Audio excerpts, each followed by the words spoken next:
Voilà, on va faire un cours sur le mois des Louls, qu'on va rentrer si Dieu veut ce Shabbat dans le mois des Louls, et ça sera pour la réforme Shinama si Dieu veut de Lévi Ben Sarah. Alors le mois des Louls c'est quoi?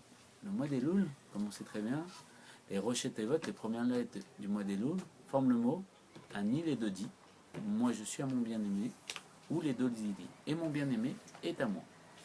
C'est-à-dire qu'on comprend qu'en vérité c'est un mois où on se donne totalement à Dieu. Et Dieu est totalement à nous.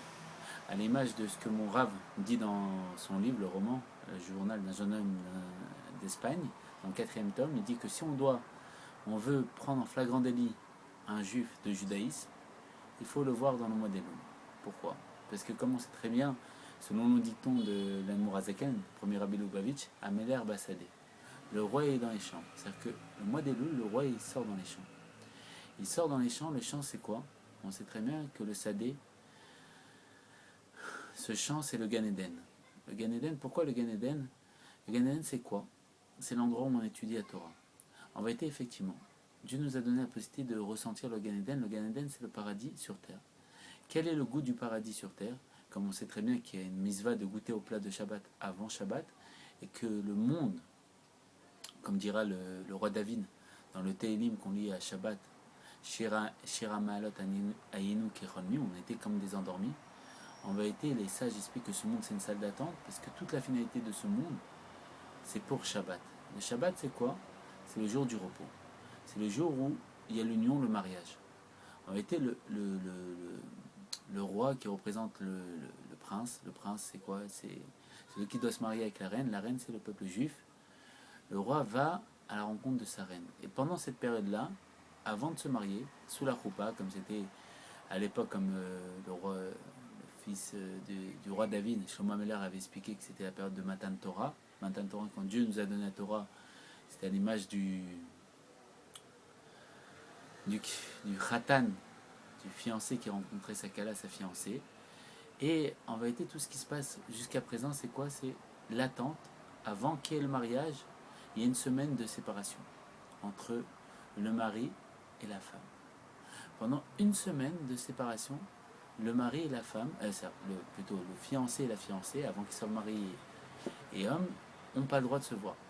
N'ont pas le droit du tout. Au point que le rabbi va dire même dans les lettres que c'est mieux que la personne ne soit pas dans la même ville. Ils n'ont pas le droit de se rencontrer. Pourquoi?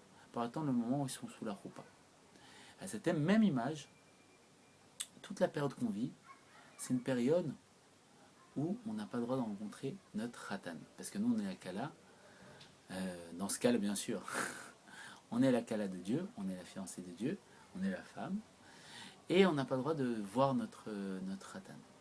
On n'a pas le droit de voir notre fiancé. Et qu'est-ce que c'est le mois des Louls? En vérité, c'est le moment où le fiancé va à la rencontre de sa fiancée. C'est le moment où, c'est ce moment-ci où Dieu sort dans les champs. Il sort dans les champs, c'est quoi? En vérité, comme c'est expliqué dans le Père Avot, le maxime de nos pères, c'est expliqué là-bas que quand un juif il étudie tout seul, il étudie avec la shrina. C'est quoi la shrina? C'est la présence de Dieu. Parce qu'effectivement, dans ce monde, Dieu y réside. Et donc, dès qu'on étudie la Torah, la shrina nous accompagne. La présence de Dieu est là. Et c'est pour ça que c'est expliqué que le Gan Eden, c'est l'étude de la Torah. Qu'est-ce qu'ils font dans le Gan Eden, dans le paradis? Ils étudient la Torah. Donc pareil. En vérité, on est en train de nous dire que dans ce mois-ci, à Nil et de Didi, comme moi je suis à mon bien-aimé, comment moi je suis à mon bien-aimé? En étudiant la Torah. Quand j'étudie la Torah, je suis dans le Sadé. Le Sadé, c'est quoi? C'est ce champ qui est vert, vert comme la nature, qui pousse par elle-même, qui fleurit, qui évolue avec le temps, que d'une graine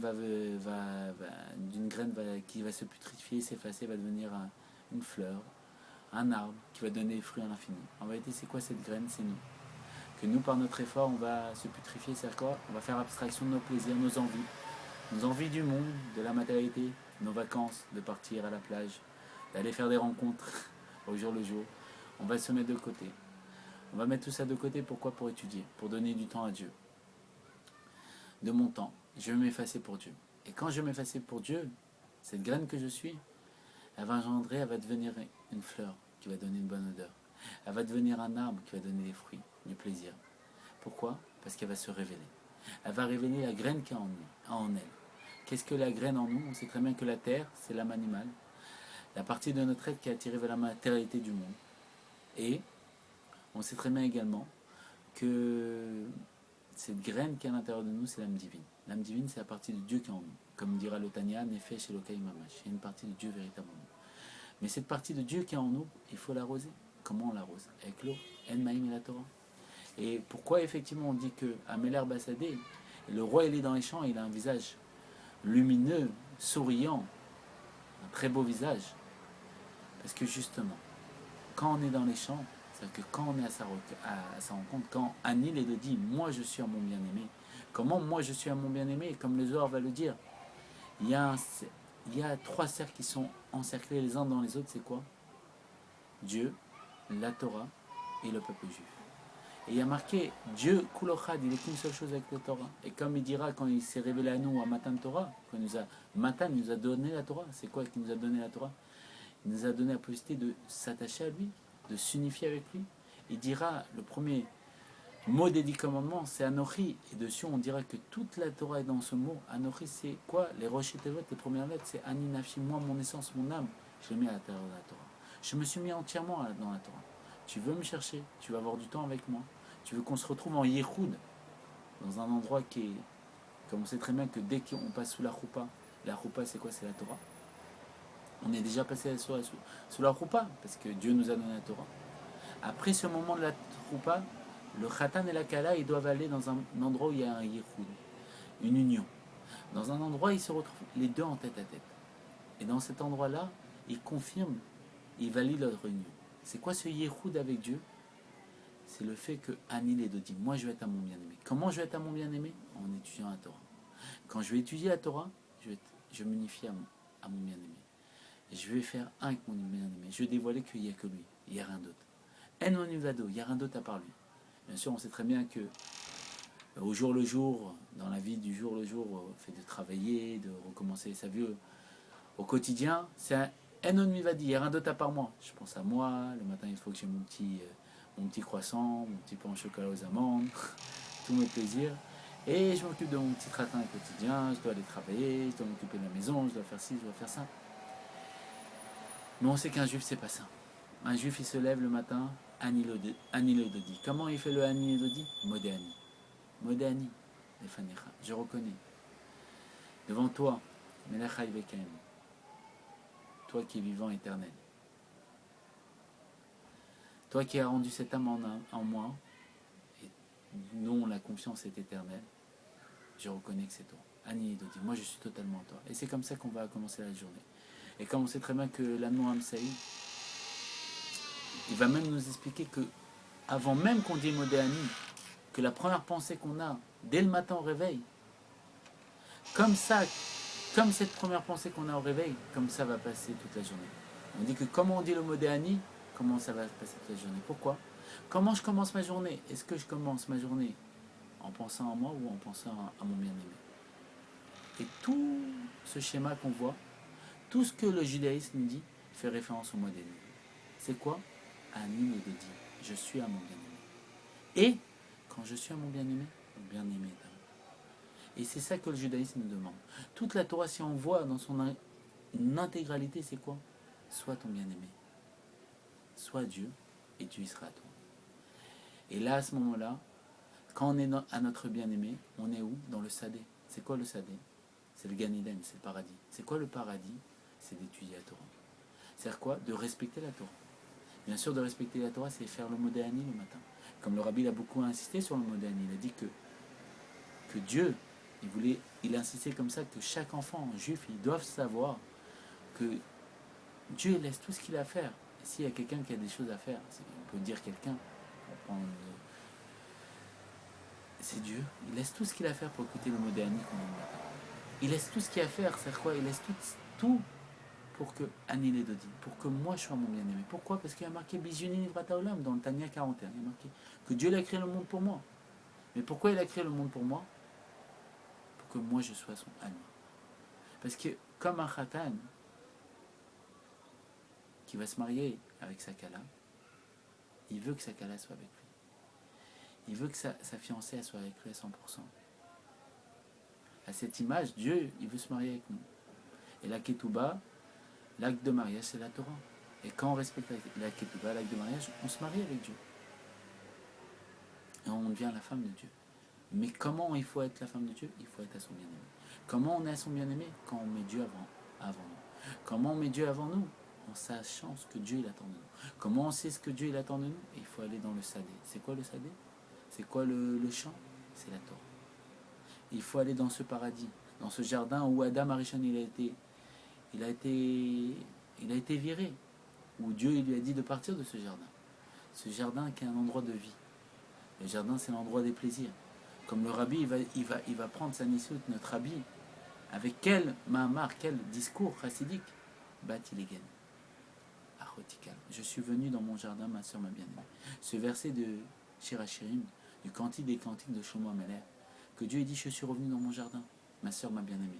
C'est-à-dire que Dieu, à chaque instant, il attend de revenir dans son jardin. C'est quoi le jardin? C'est le fait que le juif met la place à Dieu avant lui. Parce que Dieu, il ne viendra pas de force. Dieu, c'est pas un dictateur. Dieu, il ne s'impose pas. Dieu, il attend qu'on le fasse rentrer. Dieu, c'est quoi? C'est l'humilité par excellence. Dieu, c'est la distinction par excellence. Dieu, c'est tout ce qu'on ne peut pas expliquer. C'est un être de perfection qui s'est dévoilé à travers tous les tzadikim de toutes les générations. Moshe Rabbeinu, il a dévoilé son unité à travers Moshe Rabbeinu, qui disait que si quelqu'un d'autre était à sa place, il aurait fait mieux que lui. Ça, c'est le dévoilement de Dieu, qui est encore limité à côté de Dieu. Il a dévoilé son être à travers Rabbi Shimon Bar Yochai, qui s'est enfermé pendant 13 ans dans une corde pour étudier la Torah, pour montrer à quel point il attendait qu'on s'enferme et qu'on se coupe du monde pour se retrouver avec lui en tête à tête. À l'image du Rabbi, qui s'occupait de tous les juifs, qui restait pendant des heures à distribuer des dollars, à l'image de cette femme qui a dit au Rabbi, Rabbi, moi je suis une personne âgée, et vous êtes plus âgé que moi, et ça fait des heures que vous avez distribué des dollars, et moi ça fait 1 heure que je fais la queue. Et moi, Rabbi, je suis fatigué, j'arrive pas à tenir debout. Comment vous faites pour tenir debout? Et là, le Rabbi lui a répondu. Il a dit, quand un marchand de diamants, il regarde des diamants, s'occupe des diamants, il ne peut pas s'empêcher de les contempler. C'est-à-dire qu'il ne voit pas le temps passer. Le Rabbi nous regardait comme des diamants, parce qu'en vérité, Dieu nous voit comme des diamants. C'est quoi un diamant? Parce qu'en vérité, le juif qui allait à ce moment-là, à la rencontre du Rabbi, il faisait ce verset, Anil et Dodi. Là, il était à son bien-aimé. C'était qui son bien-aimé? C'était d'aller voir le Rabbi. Le Rabbi qui était quoi? Le dévoilement de Dieu. Le tzaddik, c'est le dévoilement de Dieu. Comme Rabbi Shimon Bar Yochai a dit, vous voulez voir Dieu? Regardez ma face. On va voir le Rabbi. On va se donner à notre bien-aimé qui est quoi? Qui est le dévoilement de Dieu. Qui est quoi? Le Rabbi. Qui est une markava pour Dieu. On va se donner à Dieu et Dieu est à nous. C'est-à-dire quoi qu'il est à nous, on voit que le Rabbi vient. Et pendant des heures, et le Rabbi nous donne des heures. Quand une fois une personne est sortie, il est sorti ébahi, il a comment dit, c'est pas possible, c'est pas possible. C'est divin. C'est divin, c'est la première fois qu'il est allé chez Rabbi, il a dit c'est divin. On lui a dit quoi c'est divin? Qu'est-ce qui est divin? Il a montré le geste du Rabbi de donner le dollar. Il a dit essayez de faire ça pendant quelques instants. Pendant 1 minute, 2 minutes, pendant 1 heure. Le geste, le même geste. Il dit c'est divin. C'est quoi?